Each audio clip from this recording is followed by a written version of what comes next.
Now, keeping our attention on domestic politics, South Korea's ruling party is making a renewed push to get a multi-billion-dollar extra budget bill through the National Assembly. It says the extra funds are needed to create new jobs. The opposition is refusing to cede ground, though, saying other parliamentary affairs need to be dealt with first. Kim Min-ji with the details.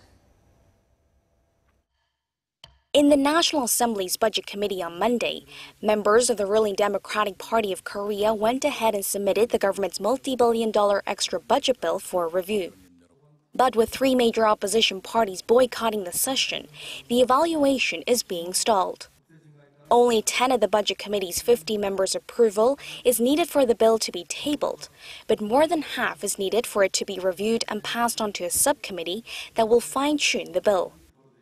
With only 20 ruling party members on the committee, it is short of a majority. The bill was submitted to the National Assembly more than a month ago.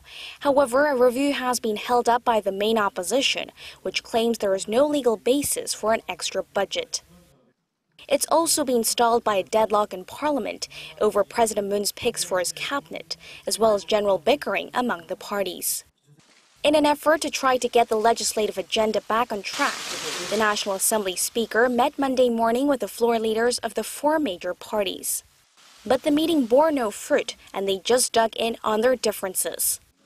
The conservative opposition Liberty Korea Party and Padam Party says it will continue to boycott until two ministerial nominees for Defense and Labor withdraw their nominations or the president take them back himself.